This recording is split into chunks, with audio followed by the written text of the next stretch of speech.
Welcome back to New Rockstars. I'm Erik Voss, and this is a breakdown of Rick and Morty Season 7, Episode 7, Wet Kuat American Summer, a play on the David Wayne comedy Wet Hot American Summer, a title that this episode has very little to do with thematically, other than it being all about, I guess, teens wanting to get laid. But hey, it is the very first episode of Rick and Morty to use summer in an episode title. Let's break down this Kuato taken episode shot by shot for all the Easter eggs, hidden animation details, and inside jokes that you might have missed. Okay, we open on Summer doing chores for Rick. She washes a bunch of random gunk off of his car. We see some green gunk with hair, and then some purple gunk with a tentacle. So this is just some giant creature that Rick flew through and got some of his hair on it too. Then she sorts amulets into the cursed and normal bins. A demon pops out of one of the cursed ones, and then she has to read a spell from an ancient book to make it disappear. And I like how this demon has mummy wrappings on it. We are reminded of Summer's time with Rick, and something Rick at this way comes with the Satan-like Mr. Needful and the occult store of cursed artifacts. And yeah, that is another episode in which Summer just gets super buff. Then Summer has to butcher an alien bug in the backyard, and she gets a spray of purple guts in the face, and then she cleans the memory chamber that we saw in the Morty's Mind Blowers episode. Remember, she does know about this room because Rick had her open the emergency cabinet to save them. The smashed vials on the ground include 3 red ones, those are for Rick screw-ups, the 5 blue ones, which are for Morty screw-ups, and then 3 purple ones, which are for the full family. Summer tells Rick to pay up, and Rick asks Summer, "Didn't I just upgrade your ponytail?" Yes, Summer's ponytail upgrade will come back again and again this episode.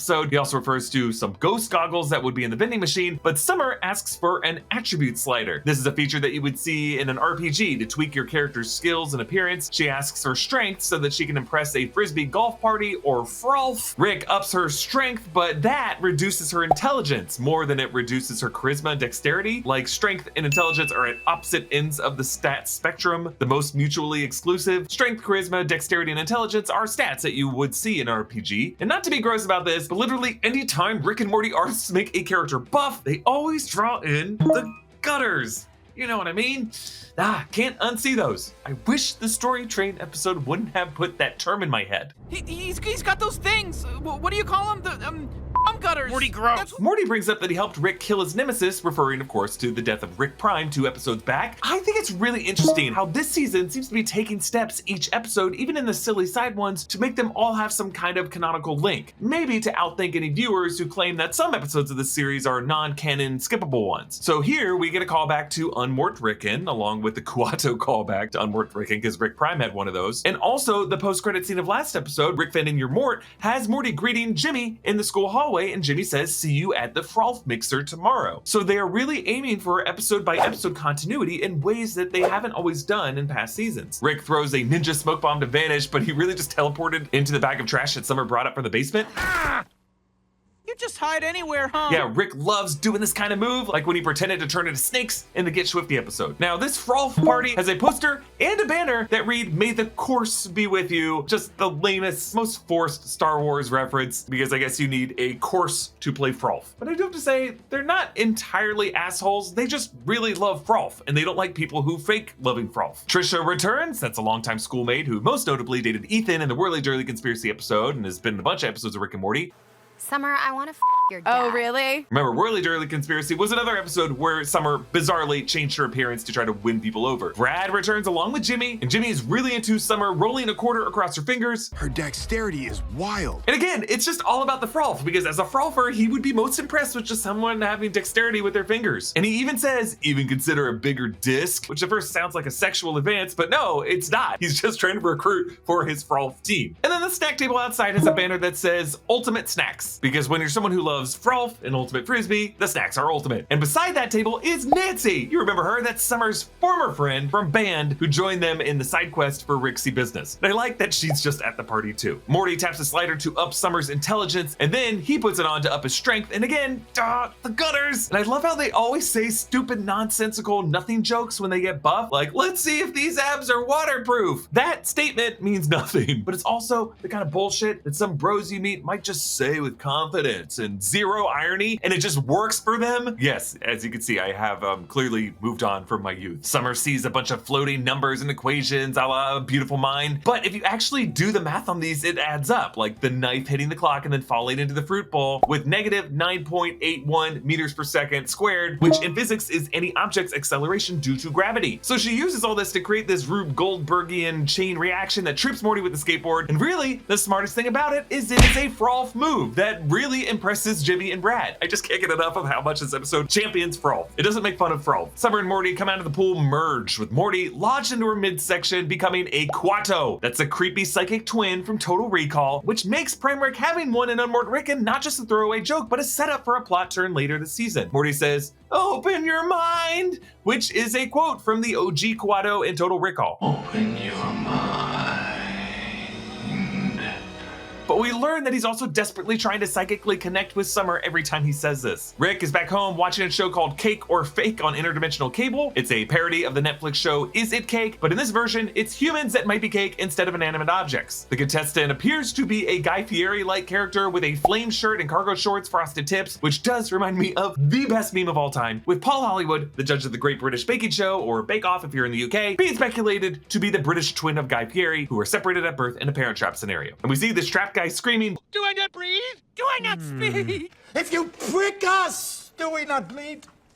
If you tickle us, do we not laugh? But later, Rick says the sentient cakes keep you guessing. So in a sense, this show is like a cake Turing test. Summer feeds rats with 8 legs to the carnivorous plants, and then swipes through her photos from the night before. We see a selfie with Trisha, and then a photo of her flexing with some got swole, and then Brad posting Kuato sighting IRL. And this leads to a targeted ad for a Kuato Mind Openers Club that Summer got because she thinks the algorithm is being affected by Morty saying open your mind, but really it's because she chose to linger for a second longer on Brad's Kuato related post, which is a really, really clever detail because yeah, it's easy to think that like these apps are listening to us and then affecting the targeted ads we get, but really it's more about how long we engage with certain posts as we swipe through them. Like it is so exact. If you just hold a post for a microsecond longer, it'll know that your wife's pregnant. And I swear, Meta isn't paying me to say this. Lots of games let you command one character or even a small team, but if you want to command a full fleet, then you gotta play Star Trek Fleet Command. Star Trek Fleet Command is an open world free-to-play 4X MMO set in the Star Trek universe. You take charge of legendary characters and iconic ships from over 50 years of Star Trek and send them on missions of exploration to expand your territory. Gotta obey the Prime Directive, but beyond that, the universe is your oyster. It's up to you whether to battle other players in strategic space combat or to negotiate alliances. Upgrade your ships by harvesting resources, and you'll have even more options for how to navigate the final frontier. Star Trek Fleet Command adds new content every month, so you'll never run out of stuff to do. If you're a new player, you can use the code WARPSPEED to get 10 epic shards for Captain James T. Kirk. Kirk! He's as powerful in the game as he is legendary in real life, buffing any ship he's on. Star Trek Fleet Command is available on both desktop and mobile and is celebrating its 5-year anniversary this month. If you've never played, now is the perfect time to start. Just click the link in the description. We also see that Trisha posted a how it started, how it's going meme of Summer, and her handle is @TrishyQueen. So Summer goes to Mind Openers, which looks like it's on the same planet as Blips and Chits, and I'm just basing that because those guys in the arcade by the Roy Life Well Lived game seem to be on the sidewalk out front. Morty says, "Open your mind," the bartender, and apparently that is the name of a cocktail in this bar, which makes sense. She meets Kuat, who is named after the Hawaiian island Kauai, and you know what? This guy. Can we all just stop taking things from Hawaii right now? They've had a really rough year. Actually, this dude was previously sitting in the booth behind Summer when she got her drink and was totally staring at her from the moment she sat down. I'm not 100% certain, but I think he is voiced by Glenn Powell, who is credited on this episode. Glenn Powell, of course, the breakout star of Top Gun Maverick, who's having a moment with Anyone But You. Between him and Hugh Jackman, it just blows my mind the voice actors they can get on the show. He invites her to join the other VIP Kuats. You should come hang. Open your mind!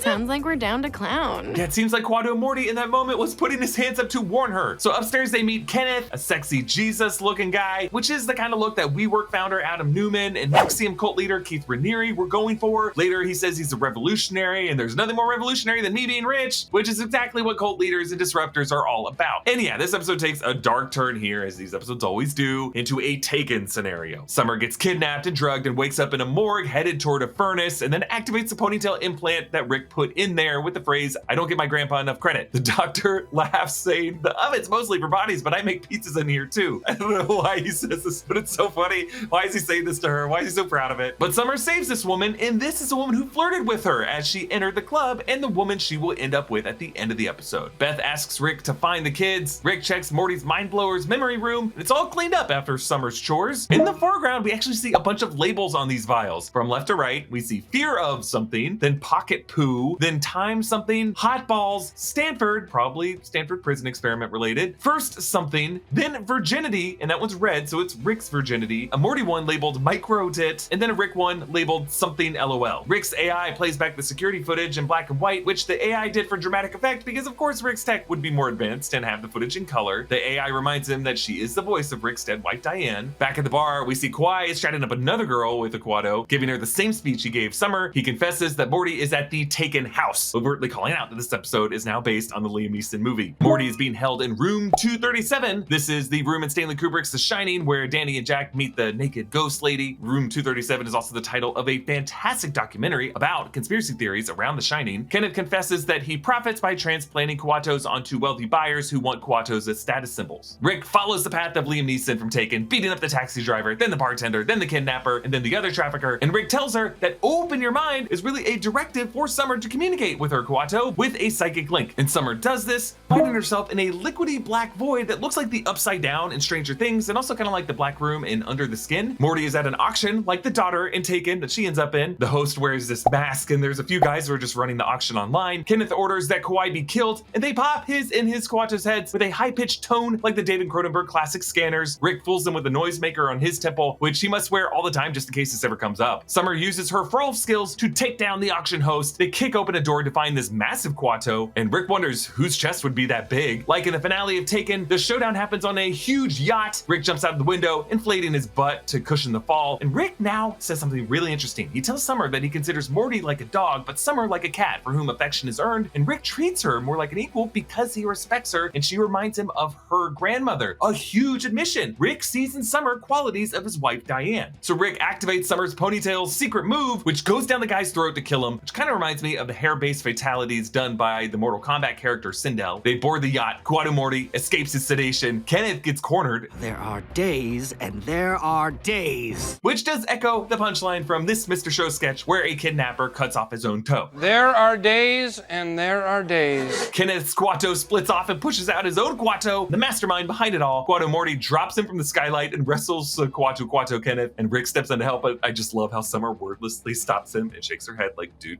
don't get involved in this. Kuato Kenneth pulls out a knife. It's got its own Kuato knife. A third layer of Kuato pops out. The voice is just getting higher and higher pitched each time, and it all just leads to this extended flat choke where Morty wants a spider chair, but Rick can't jiggle it hard enough to shake Kenneth's corpse out of it. And Rick says he set the remote for motion smoothing, which feels like a joke about TV interlacing settings that condense the frame rate to create that annoying soap opera effect that we have to turn off when we get new TVs or when we visit our parents. So essentially, Rick turns off motion smoothing to give the chair a more staggered frame rate that allows him to shake those Kuatos loose. Back at school, we find ourselves in a Rudy scenario with Kuato Morty making the big game-finishing move, catching the Frolf frisbee and dunking it in a large golf hole in the end zone. It also kind of looks like it was rugby related because it looks like they were in the middle of like that kind of rugby huddle. And Brad says, "Yeah, Morty, that's a par." The post-credit scene shows the wealthy buyers, Kenneth's intended clients, golden animal masks, yes, a reference to the VIPs in Squid Game. The fat one says that he paid 69 flurbo, referring to the alien currency in the Rick and Morty universe referenced in Morty Night Run. These guys love joking about 69, but when one of them uses it in a wholesome, honest context about 69 and his wife, it just grosses them out. Thanks for watching this breakdown. The best way to support new Rockstars is to grab some great merch options from nerdriot.shop. You can follow me on all social platforms at EA Voss. Subscribe to all 3 channels in the New Rockstars network. Big thanks to Jordan Morris for helping write this breakdown. Thanks for watching. I'll see you next time. Bye.